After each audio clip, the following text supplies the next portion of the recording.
بھلا یہ قرآن میں غور کیوں نہیں کرتے؟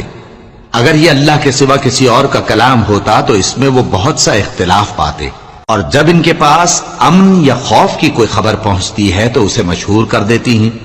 حالانکہ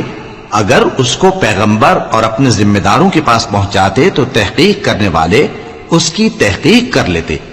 اور اگر تم پر اللہ کا فضل اور اس کی مہربانی نہ ہوتی تو چند آدمیوں کے سوا تم سب شیطان کے پیرو ہو جاتے۔ سو اے پیغمبر، اللہ کی راہ میں لڑو، تم اپنے سوا کسی کے ذمہ دار نہیں ہو، اور مومنوں کو بھی ترغیب دو،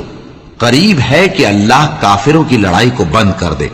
اور اللہ شدید ترین جنگ کرنے والا ہے اور سزا دینے کے لحاظ سے بھی بہت سخت ہے۔